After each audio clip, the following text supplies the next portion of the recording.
This is Rummy's Corner.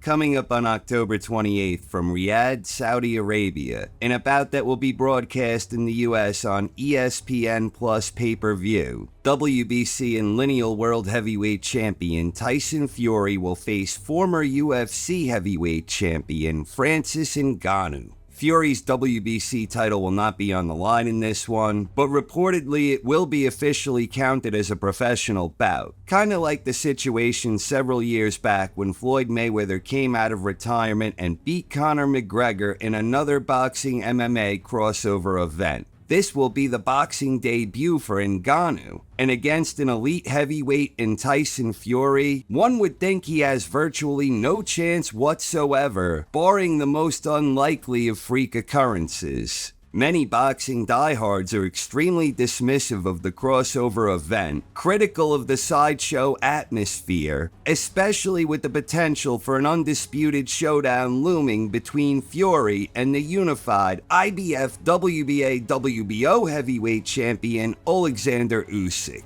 The WBC title may not be on the line in this one, but the fact that Tyson Fury is the rightful lineal world heavyweight champion lends historical importance to this one. That is, assuming if some wild freak occurrence allows for the unthinkable to happen, where Ngannou somehow, some way, manages to earn a victory. Being lineal heavyweight champion is based on a simple concept: the man who beat the man. You don't get stripped of the lineage, and politics does not interfere. There are breaks in the lineage, of course, caused by retirement, where guys like Lennox Lewis and Rocky Marciano retired as such, but the retirement needs to be real. There is a great abundance of historical precedent. A prime example being when Ezzard Charles defeated Joe Louis, where sometimes it takes time for the dust to settle to form a clearer historical picture. Tyson Fury earned his valid claim to the lineal world heavyweight championship when he beat long-reigning champion Vladimir Klitschko all the way back in 2015. Fury has not lost that distinction since that time, even when he had no alphabet belts, when he challenged then WBC champion Deontay Wilder in their first of 3 fights in December 2018.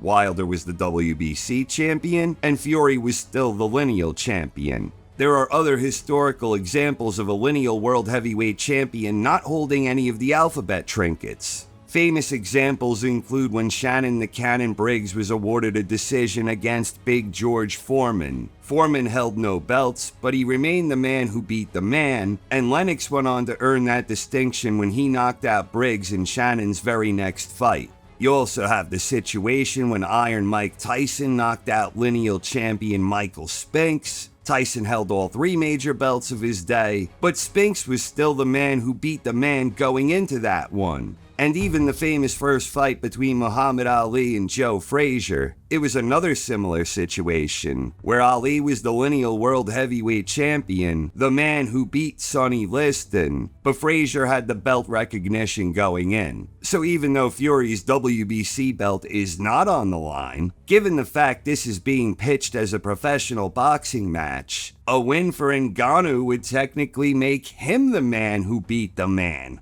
So in that sense, this matchup still holds a degree of historical significance, in the extremely unlikely and seemingly impossible scenario where Ngannou somehow defeats Fury. But of course, that is almost certainly not going to happen. In all likelihood, this becomes nothing more than a footnote that will be remembered as a mismatch with a great abundance of crossover appeal. And that is exactly what I expect will happen. It will draw a lot of attention, and hopefully it will shine a bigger spotlight on the undisputed showdown between Tyson Fury and Alexander Usyk. And for Ngannou, it will provide a big payday to go along with his lottery ticket opportunity to make boxing history.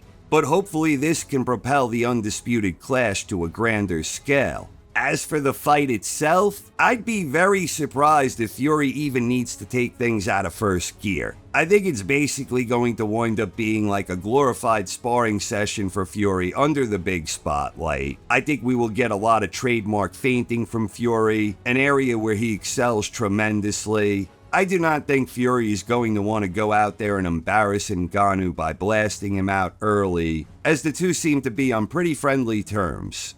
I think we will get a lot of feinting and a lot of herky-jerky, itchy-twitchy, mesmerizing movement that Fury is known for, especially the type of stuff he was exhibiting back when he dethroned Vladimir, and also what he did in his first fight with Wilder, and to an extent his fight with White. I'd be pretty surprised if Ngannou wasn't biting on these feints, where Fury could maneuver him into a favorable position if he chooses to end matters after putting on a bit of a show. Fury is a bit of an oddball, however, so you never know if he may even take his showboating act displaying his technical prowess too far. But even here, if Ngannou lands anything big, and if he managed to also land something big that is flush, I find it impossible to believe Ngannou will be able to get Wilder-like leverage into any punch that happens to drill the mark, and I otherwise don't expect him to be drilling the mark at all in any case. At the end of the day, I think Tyson Fury wins by stoppage, either after a few rounds where he exhibits his stellar balance, movement, and technical ability, where he then decides to turn up the heat,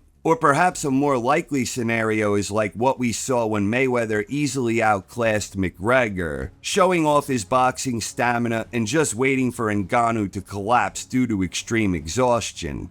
Either way, Tyson Fury inside the distance. Let's go with round 7. So I'm taking Tyson Fury by 7th round stoppage, and despite the fact that I ain't exactly Quasimodo over here, I'd be shocked if we get anything other than a one-sided mismatch and a dominant masterclass performance from the Gypsy King.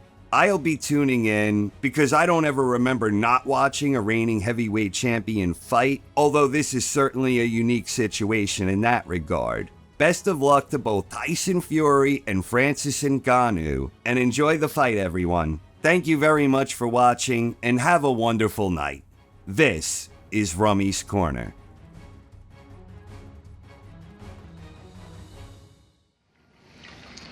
You know, Quasimodo predicted all this.